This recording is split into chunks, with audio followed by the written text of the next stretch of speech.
نحمده ونصلي ونسلم على رسولنا الكريم أما بعد رب اشرح لي صدري ويسر لي أمري واحلل عقدة من لساني يفقهوا قولي واجعل لي وزيرا من أهلي. قال النبي صلى الله عليه وسلم صلوا كما رأيتموني أصلي. صحابہ رضوان اللہ علیہم اجمعین نے آپ کے پیچھے نمازیں پڑھی اور آپ نے ان کو حکم دیا تم نماز اس طرح پڑھو جیسے تم نے مجھے نماز پڑھتے دیکھا ہے. جس طرح تم نے مجھے نماز پڑھتے دیکھا ہے میری کاپی کرو، مرضی کی نماز نہیں. قرآن مجید میں بھی اس کا حکم ہے فَإِنْ خِفْتُمْ فَرِجَالًا أَوْ رُكْبَانًا. اگر تمہیں دشمن کا ڈر ہو تو پیدل چل رہے ہو پیدل ہی نماز پڑھ لو، جدھر تمہارا چہرہ ہے پڑھ لو.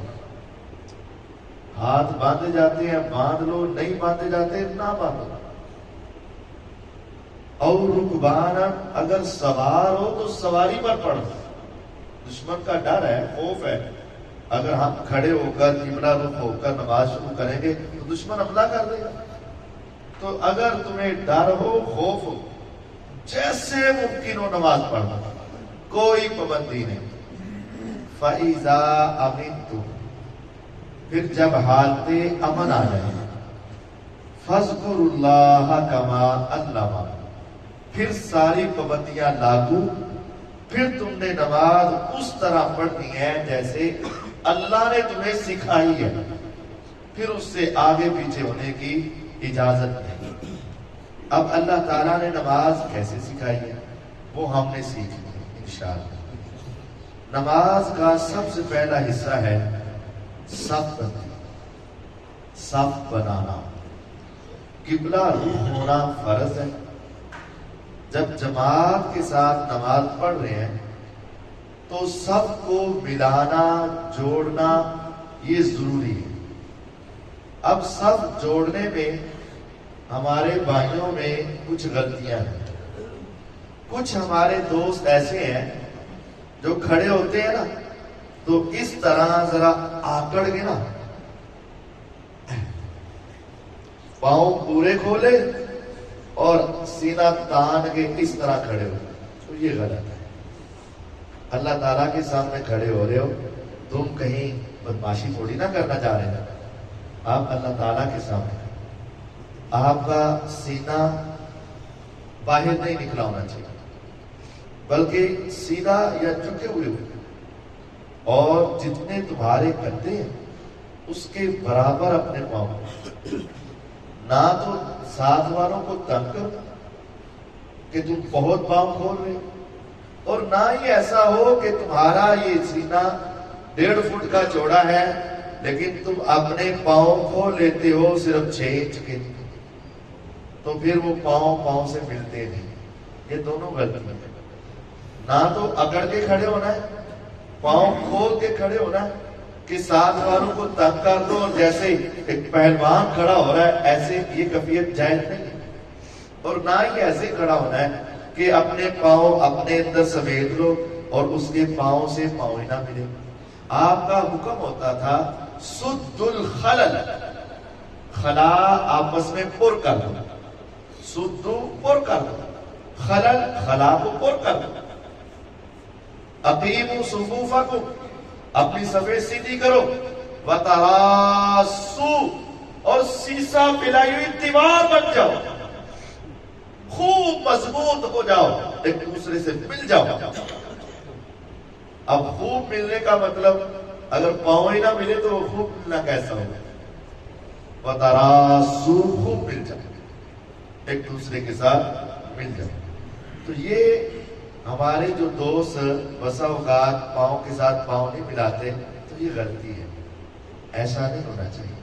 حدیث میں آتا ہے جب تمہارے پاؤں کے درمیان خالی جگہ رہ جاتی ہے نا، شیطان وہاں آ جاتا ہے اور وہ تمہارے دلوں کے درمیان نفرت پیدا کرتا ہے، دلوں کے درمیان نفرت پیدا کرتا ہے۔ تو یہ شیطان کو جگہ نہیں دے گی، پاؤں سے پاؤں ملانا ہے۔ اب پاؤں سے پاؤں ملانے میں مسئلہ ہے، ہمارے ہاں پاؤں سے پاؤں نہیں، یہ چھوٹی انگلی چھنگلی چیچی سے چیچی ملائی جاتی ہے، یعنی پاؤں سیدھے ہونے چاہیے، لیکن ہمارے پاؤں ایسے ہوتے ہیں، بس یہ چھوٹی انگلیاں ملی آپس میں اور پاؤں سیدھے۔ کوشش یہ کرنی ہے کہ نماز میں پاؤں سے پاؤں ملے، پاؤں پورا پاؤں، کوشش یہ کرنی اور ایک دوسرے کے ساتھ نرمی کے ساتھ پاؤں ملانے۔ اگر پاؤں ملانے کا کہا ہے تو پاؤں پر پاؤں چڑھانے کا نہیں کہا، پاؤں پر پاؤں چڑھانے کا نہیں کہا، پاؤں ملانے کا کہا۔ پاؤں کے ساتھ پاؤں ملائیں، قدم کے ساتھ قدم ملائیں اور کندھے کے ساتھ کندھا ملائیں، اپنے وجود کے مطابق صف بنائیں، اپنے وجود کے مطابق کھڑے ہوں۔ اگر اگلی صف میں جگہ موجود ہو تو پھر پیچھے صف بنانا جائز نہیں۔ اگلی صف میں جگہ موجود ہو، پیچھے صف بنانا جائز نہیں۔ اگر ساتھ والے آدمی اور آپ کے درمیان جگہ موجود ہو تو پھر فاصلے پر نماز شروع کرنا جائز نہیں۔ اب صف بندی کے کچھ مختلف مراحل ہیں۔ اگر آپ دو بندے نماز پڑھنا چاہتے ہیں، جماعت ہو سکتی ہے دو بندوں کی، تو امام کدھر ہوگا؟ امام الٹی جانب ہوگا اور مقتدی سیدھی جانب ہوگا، دائیں جانب مقتدی اور بائیں جانب امام ہوگا، لیکن ہوں گے دونوں برابر۔ ہم نے دیکھا ہے بسا اوقات ایسے ہی ہوتا ہے، لیکن مقتدی تھوڑا سا پیچھے پہ کھڑا ہو جاتا ہے، پیچھے نہیں ہونا، برابر کھڑے ہونا ہے۔ اگر دو ہیں، اگر تین ہو گئے تو پھر اگر امام کے ایک دائیں کھڑا ہے دوسرا کے بائیں کھڑا ہو گیا تو امام ان دونوں کو آرام سے پیچھے کر دے، یا پھر وہ پیچھے آنے والے کو اگر مسئلے کا علم ہے تو وہ دائیں کے کندھے پہ ہاتھ رکھے یا ہلکا سا کہہ دے پیچھے آ جائے تو وہ پیچھے آ جائے گا اور پیچھے صف بن جائے گا۔ اگر پہلی صف مکمل ہے اور کوئی شخص پیچھے سے آیا تو اب کیا کرے؟ اب اگر وہ آگے سے بندہ نکالے گا تو اگلی صف ناقص ہو جائے گی، پیچھے تو جائز ہی نہیں۔ اور اگر وہ پیچھے اکیلا پڑے گا تو یہ تو جماعت نہیں، جماعت ہوتی جو کسی کے ساتھ مل جائے۔ مقتدی کا اصل کام ہے پیچھے ہونا، لیکن جب ایک ہی مقتدی تھا تو وہ کہاں کھڑا ہو گیا؟ امام کے ساتھ، کیونکہ پیچھے اکیلے کی نماز ہوتی نہیں۔ جو شخص پچھلی صف میں اکیلا کھڑا ہو اس کی نماز نہیں، جماعت کے ساتھ، کیونکہ جماعت ہے جمع، یہ تو کھڑا ہے اکیلا۔ اگر زندگی میں کوئی ایسا موقع آ جائے، ویسے بہت کم آتا ہے، اگر زندگی میں ایسا موقع آ جائے تو پھر آپ پیچھے اکیلے نماز شروع کریں، لیکن وہ آپ کی نفل شمار ہوگی۔ جب آپ کے ساتھ کوئی آ کر ملے گا تو آپ کی جماعت اور فرض شمار ہونے شروع ہو جائیں گے۔ قاری صاحب اتنا سخت مسئلہ، لوگ اردو کی پریشانی ہے، وہ بیچارے کی نماز گئی نہیں، اس کے آنے پر اس کے ثواب مل جائے گا جماعت کا، لیکن چونکہ حدیث ہے لا صلاۃ لمنفرد خلف الصف وحدہ، جو پیچھے اکیلا کھڑا ہوا اس کی نماز نہیں ہوگی، باجماعت نماز اس کی شمار نہیں ہوگی۔ باجماعت اس وقت ہے جب اس کے ساتھ کوئی ملا ہوا ہو، اس کے ساتھ میں کھڑا ہو۔ اب وہ ایسے ہی سمجھو جیسے شریعت نے ہمیں ایک حکم یہ سنایا کہ اگر تمہاری ہوا خارج ہو جائے تو وضو ٹوٹ گیا دوبارہ پڑھ لو۔ چونکہ یہ ہم مسئلہ سنتے رہتے ہیں اور ہم اس کو مان بھی لیتے ہیں، اب اس میں اس کا قصور کیا ہے؟ شریعت نے پابندی لگائی ہے، یہی اس کا ہے۔ اب شریعت نے یہی پابندی لگائی ہے کہ اگر پیچھے اکیلا آ گیا تو وہ نماز دوبارہ دہرائے، تو یہ ایک پابندی ہے، لیکن یہ زندگی میں بہت کم ہوتا ہے چانس۔ عورت پیچھے اکیلی نماز پڑھ سکتی ہے، عورت کے لیے یہ اکیلا ہونا کوئی فرق نہیں پڑتا، عورت اکیلی صف میں بھی ہو تو اس کی نماز ہو جاتی ہے۔ لا صلاۃ لمنفرد، منفرد لفظ مذکر کے لیے آتا ہے، مؤنث کے لیے نہیں۔ اور رسول اللہ صلی اللہ علیہ وسلم نے نماز پڑھائی، آپ کے پیچھے بچے تھے اور ان کے پیچھے سیدہ ام سلیم رضی اللہ عنہ اکیلی کھڑی تھی اور ان کی جماعت ہو گئی۔ عورت اکیلی صف میں ہو نماز ہو جاتی ہے، بچہ یا بڑا مرد اکیلا ہو اس کی نماز نہیں ہوتی۔ یہ ہے صف کے کچھ مسائل جو ہمارے ذہن میں ہیں۔ اس سے آگے نماز شروع کرنے کا ہاتھ کانوں تک اٹھا سکتے ہیں، کندھوں تک بھی اٹھا سکتے ہیں، لیکن کانوں کو لگانا نہیں، کانوں تک اٹھانا ہے، کانوں کو نہیں لگانا، کیونکہ صحیح مسلم کی روایت کے مطابق رسول اللہ صلی اللہ علیہ وسلم اپنے ہاتھ اپنے کانوں تک اٹھاتے تھے، تو کانوں تک اٹھائے۔ اور ایک روایت میں آپ کے انگوٹھے آپ کے کان کے نچلے حصے تک آتے، نچلے حصے تک آتے، اور ہاتھ چونکہ سیدھے رکھنے ہیں، جب آپ ہاتھ سیدھے رکھیں گے تو یہ کان کو نہیں لگے گا، جب آپ لگائیں گے تو آپ کے ہاتھ سیدھے نہیں رہیں گے۔ ایک ہے یہ سیدھے ہاتھ اور ایک ہے یہ، جب آپ لگائیں گے جتنی مرضی آپ کے اندر لچک ہو فلیکسیبل ہو تو آپ نہیں لگا سکیں گے سیدھے رکھ کے۔ تو حدیث میں ہے ہاتھ کانوں تک یا کندھوں تک اٹھائیں، تو یہ طریقہ رسول اللہ صلی اللہ علیہ وسلم۔ اس کے بعد آپ نے ہاتھ باندھنے ہیں، ہاتھ باندھنے ہیں۔ باندھنے کا ایک طریقہ یہ ہے، یہ کوہنی اور یہ انگلی کا کنارہ، اس کو عربی میں زرا کہتے ہیں۔ رسول اللہ صلی اللہ علیہ وسلم ایک زرا کو دوسری زرا پر رکھتے، ایک زرا کو دوسری زرا پر رکھتے۔ ہمارے کچھ دوست اس کو پکڑ لیتے ہیں، پکڑنا نہیں، ہاں زرا پر رکھنا ہے، ایک طریقہ کار یہ ہے۔ دوسرا یہ ہے کہ آپ اپنی کلائی کو کلائی پر، گھٹ کو گھٹ پر رکھیں اور سیدھا رکھ لیں یا پکڑ لیں، یہاں پکڑنا جائز ہے۔ اور تیسرا یہ ہے ہتھیلی کو ہتھیلی پر رکھیں، تو آپ کا یہ تین طریقے، ہتھیلی کو ہتھیلی پر رکھیں، کلائی کو کلائی پر رکھیں یا زرا کو زرا پر۔ اور یہ آپ کو ہاتھ باندھنا فرض ہے، ہاتھ باندھ کے نماز پڑھنا فرض ہے۔ صحیح ابن حبان میں حدیث موجود ہے، رسول اللہ صلی اللہ علیہ وسلم فرماتے ہیں اللہ نے تمام نبیوں کو حکم دیا کہ تم ہاتھ باندھ کر نماز پڑھو، ہاتھ باندھنا فرض ہے۔ اور صحیح بخاری میں حدیث ہے رسول اللہ صلی اللہ علیہ وسلم صحابہ کو حکم دیتے کہ تم ہاتھ باندھ کر نماز پڑھو۔ بعض دوست ہاتھ چھوڑ کر نماز پڑھتے ہیں، وہ غلط ہے، یہ اللہ کا حکم ہے، پیغمبر علیہ السلام کا حکم ہے ہاتھ باندھ کے نماز پڑھو۔ ہاتھ باندھ لی، اب یہ باندھ کر رکھنے کہاں ہے؟ سینے پر۔